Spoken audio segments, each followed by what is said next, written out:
Hi everybody, it's Karen. On one of my last videos, I had mentioned that I made some socks, and somebody requested that I show how I did that. So I just finished this dress for Blythe. This here is a stock Blythe doll V-Smash, maybe? I can't remember which one this is. I actually bought her secondhand from Tammy Powley's collection a couple years ago, and she's just absolutely adorable. But I made this dress, and she needs socks and shoes. Now, briefly, I'll just say this is the pattern out of the Hannon sewing book that Tammy, mentioning Tammy again from Peacecraft Dolls, when we did our bibliophile challenge, she made this dress, and I wanted to try it because I made something different out of a different Japanese sewing book for Blythe's. So I went ahead and made this dress, and I think it turned out really cute. I really like the look of this pattern. As always, I have some issues. I'm going to try to make this again, and I might talk about that at that point, but I think it turned out really well, and I think it's really, really adorable.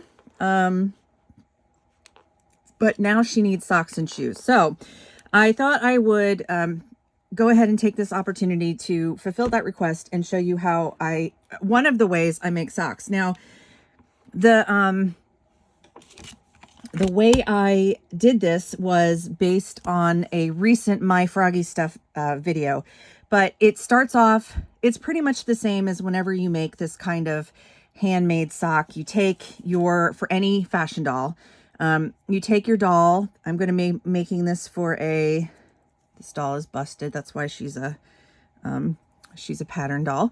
I'm going to take a Blythe body, like the stock. This is like a stock style body. And the first thing you need to do is you need to make your pattern, okay?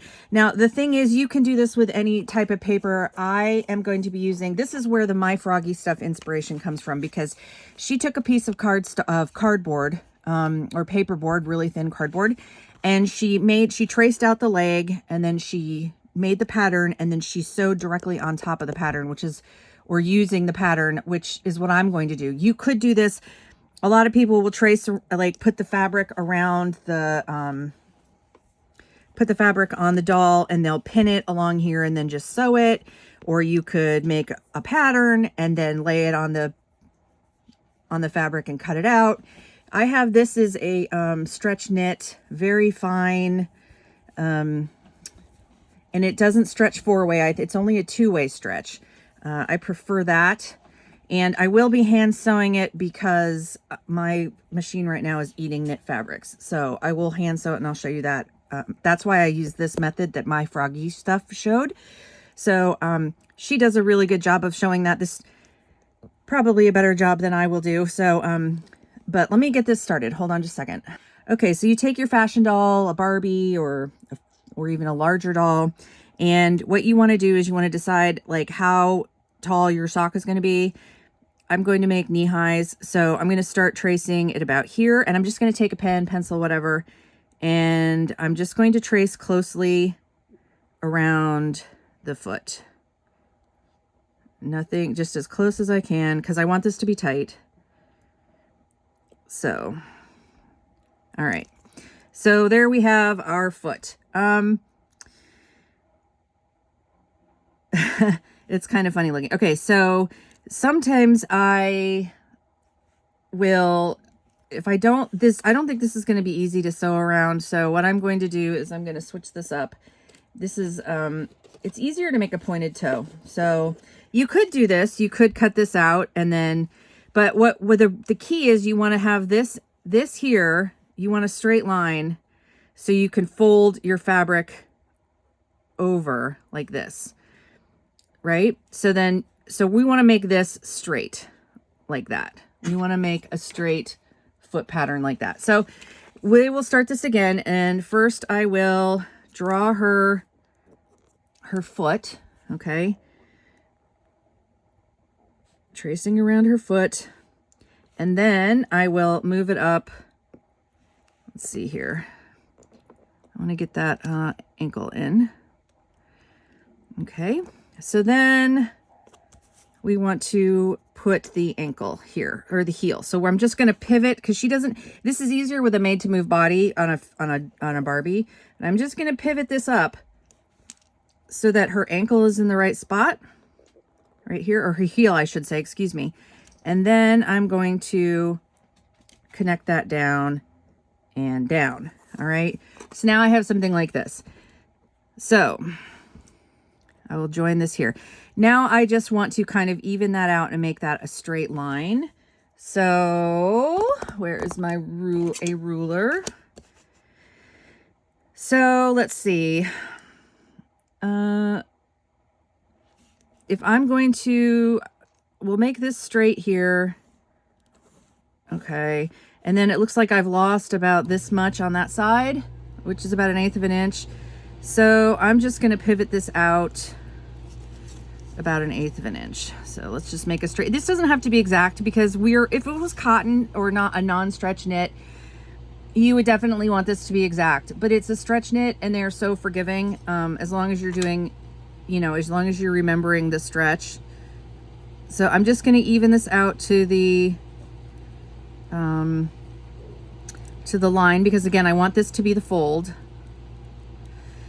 And then I'm just going to add this in here at the top. Okay, so I have something that's like this. It doesn't have to be perfect. And I'm going to cut this out. Now, when I get to the top, I'm also kind of straightening this out here, because I need to add in some seam allowance on the top to turn the sock over so that I have a nice finished edge on the top. So I've added 3/8 of an inch. This isn't quite, this is a little bit taller than 1/4 of an inch. Doesn't really matter. Okay, so now I have this. So what I'm going to do is I'm going to grab my stretchy fabric, and I'm going to make sure that the stretch goes this way, not this way, because I want it to be able to stretch at the widest part of her leg. So we're going to find our stretchy fabric. Let me cut it. Let me cut off a piece that we can work with. In the video that my Froggy Stuff did, she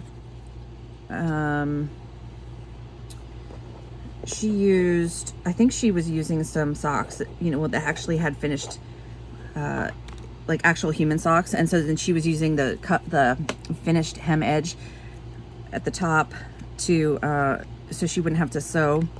But what I'm going to do is we're just going to make sure, yep, it's stretching this way. So we want the stretch, if we're going to use this if this is our pattern, we want to mark the stretch on the pattern so we know which way the stretch goes. And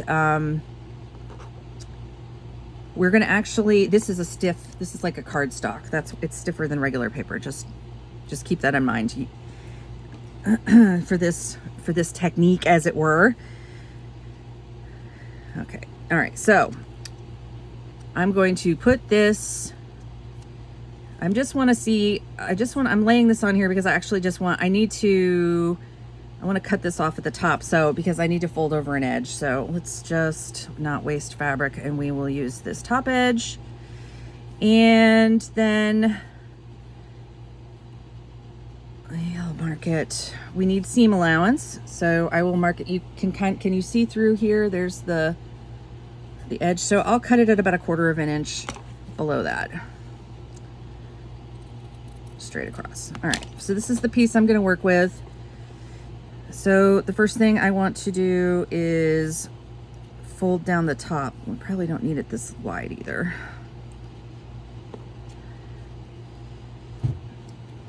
I hope you can see what I'm doing. I could trace this and then just sew it that way, but this which could be easier, but this is actually a pretty, if you're not like good at sewing by hand, this is actually pretty cool.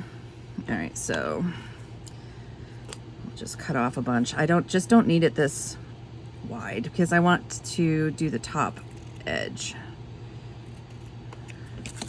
So the first thing you want to do is you want to sew down the top edge. Let me make sure this is still going to work. I don't normally do this. I normally make a pattern and then draw it on my fabric, cut it out, blah, blah, blah, blah, blah. But I was trying out the My Froggy Stuff thing, and I do believe it's, the benefit, it's a cool technique. I actually like it.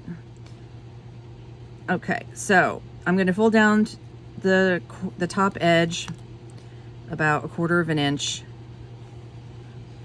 and I'm going to stitch across. And when I stitch by hand on these stretchy fabrics, I use a back stitch because if you use a running stitch, the running stitch is usually fine this way with the stretch this way because there's not a lot of tension. But anytime you're putting, if you're stitching where the stretch is going to be, you want to use a back stitch so that it doesn't pop your stitches. Otherwise, you're probably going to break stitches. They'll pop when you stretch it. So let me pause this really quick again. Okay, so I've got my needle threaded. I just have it threaded through once. You could do it twice, like with a double thread. I just have it threaded once, and I've made a knot at the end, if you can see that anywhere, whatever. And I am going to start stitching down the cuff of the sock, and how I'm going to do that is with a back stitch. And again, you want to use a back stitch if you're stitching along the stretch, not along the up and down grain. So I want to come in from the wrong side because my knot will be showing, and I'm using a darker thread, so hopefully you can see this. And I'll probably use bigger stitches for demonstration purposes. So I'm going to go in from the back side, so my knot is there. Pull my knot through. Now you can see my knot. And then I'm going to go, so we're working backwards. So I'm going to come up from the back side behind the stitch. So we're going to be working right to left. So I want to come up behind it. All right. And then I'm going to go one more in here. All right. Now that's nice and secure. So what I'm going to do is we're going to be working from right to left, right? So I'm going to come up to the left side here and make a stitch, pull it up, and then instead of going here, we're going to go back. We're going to go back right to where we came out or came in or whatever, right next to it, or even in the same hole, as close as you want. And my knot's going to get in the way. I hope you guys can see this. So I'm going to then, now from behind, I'm going to come up, and I'm going to come up next to it. You can see. Not next to it, excuse me. I'm going to go to the left, and then I'm going to come back and go right in that same hole or as close to it as I can. So I'm going back. So this is the back stitch.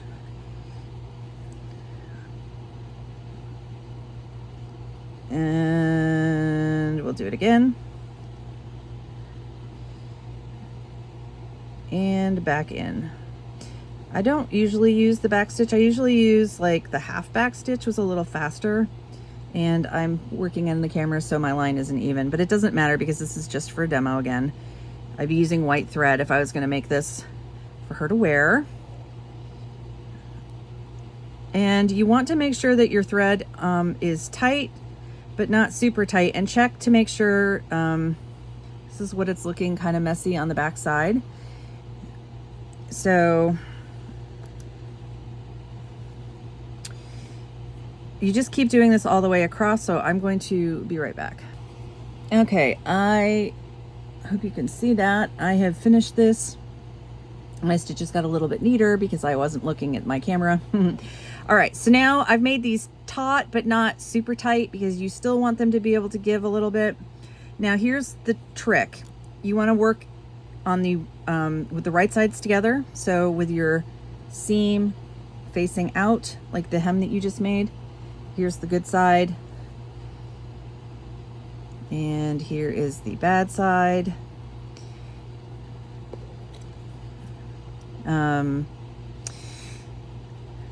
If you if this was white, this still isn't very pretty, but this is like the basic stitch. I might roll it and then do like a whip stitch down or something else, but this is just like the fast and dirty way to do it. The side that you work on with a back stitch or a half back stitch is always going to be prettier than the side that's on the other side. So if you were really going to want to make this pretty on the outside, you would actually sew it. You would sew it you would fold this over and then sew from the outside, not from the inside. But anyway, whatever. Again, this is just for demonstration. So what I do is I line up my hem to the top of the sock. And it looks like I didn't give myself enough room, so we're gonna have to go a little bit lower because you want to make sure that I cut it too small, dang it. But anyway, here's the point. So you want to make sure that you have it so that you have a seam allowance on the toe. So we're gonna I'm gonna fold it over, and if I had done this correctly with my cutting, I would line up, keep the top edge lined up, and then I would have a quarter an inch down here, but I didn't, so it is what it is. So we're going to put a couple pins in this. It's a little fiddly when you're trying to keep it on this material. Well, my material, this cardboard is also slippery. This cardstock that I'm using, it's just recycled. So that's why I'm using it. So then you grab a pin, and I put a pin at the toe. Like so, and a pin where I'm not sewing yet. Yikes. And I really messed this up, but that's okay. Then I put a pin here, like along the side. Let me grab a pin. So I'm going to put it along the edge, right along the edge of the cardboard or cardstock. And it sort of holds it in place. And then I will start sewing. It's wanting to twist on me. And I will, I'll start sewing this from the toe, it looks like. Since I'm sewing from the toe, let me move this up. All right, so so again, if you want a real good version of how to do this, go to My Froggy Stuff. Because again, she does this, and it's one of her videos in the one of her September videos. I don't remember which one, but it was from this month. So I'm just pinning this to help it stay for now. I'm going to start sewing down at the toe, and then the beauty of using this cardstock or cardboard method is A, you've got a sturdy pattern to use, and B, you can sew right along this edge.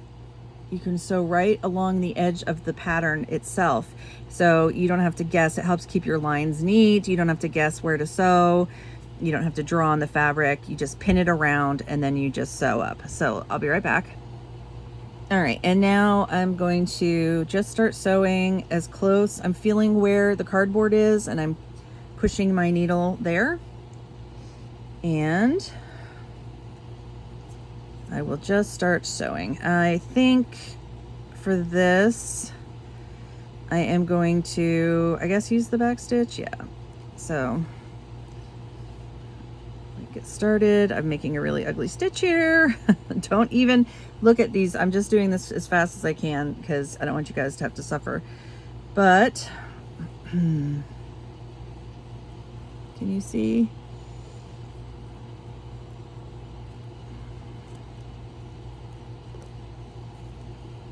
Come out here. Now it doesn't matter how neat these stitches are, although you should try to be neater than I am right now, because nobody's going to see these. These are going to be on the like the seam of the sock. Nobody's going to see these. They'll be hidden in the seam. So I'm just doing the back stitch And again, the beauty of this back stitch is, or this cardstock / card paperboard method, is that you don't need to draw a line. You just follow right along the edge of the paper, or of the cutout of your pattern. And it's, you know, I'm pushing down into here, into the cardboard to feel where I need to go. So it's awkward. Like, it's awkward at first getting it started. But then once you get going, it's really fast, and it keeps your stitches really neat because you know exactly. So like, don't look at the toe, but you can see here how nice and neat the stitches are. Again, please, if you want like a better version of this, go look at my Froggy stuff. And again, you can do this right up against the doll's leg. I've done that before. And I like to try to keep my stitches between around 2 millimeters, less than 1/8 of an inch, or 1/16. So like 1 to 3 millimeters is how I like to keep my stitch length. Yeah, so I'm going to go off camera and finish this up, and I will show you how the sock looks on the doll. Hopefully we made a good pattern, and I'll be right back. All right, so I have sewed this all the way up, and then the last thing you want to do before taking it off and trying on the sock is cutting a small seam allowance, cutting down the seam allowance. Now, I want to iterate that when you do this, when you originally put this around here, don't pull it taut, because you're going to need to leave, like, you just gently put it around. Try not to make this too tight, because you still want stretch to be able to fill this out, you know, 3-dimensionally width-wise when you get it on the doll's leg. So hopefully I gave myself enough that will be the case. And I'm going to cut this down. Knits don't really fray, so you can go pretty close to the seam line. Don't coarse cut your stitches. And we'll see if this fits. This is, you know, an untested pattern because we just made it.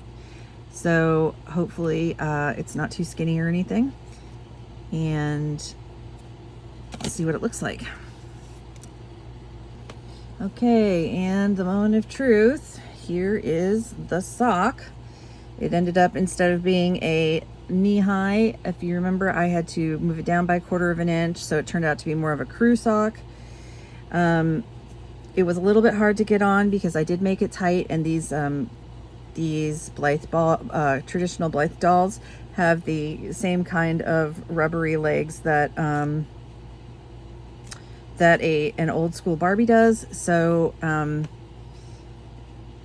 here it is slouched down.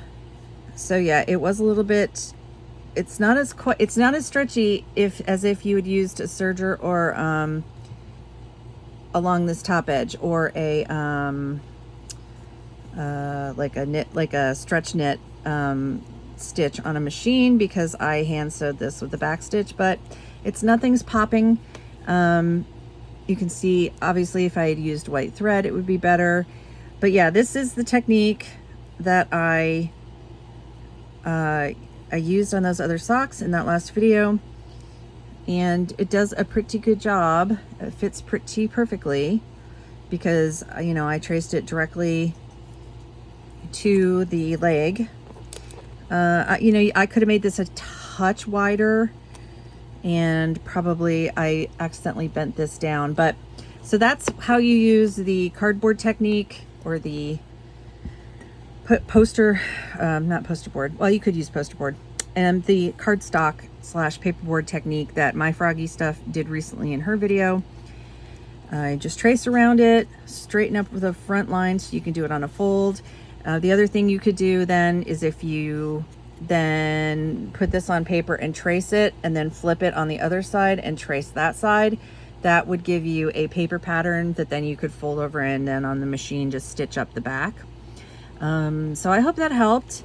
And I'm gonna actually make some prettier socks too, as far as like better stitched to go on this outfit, and find some shoes for her and probably slouch them down like that depending on what I find.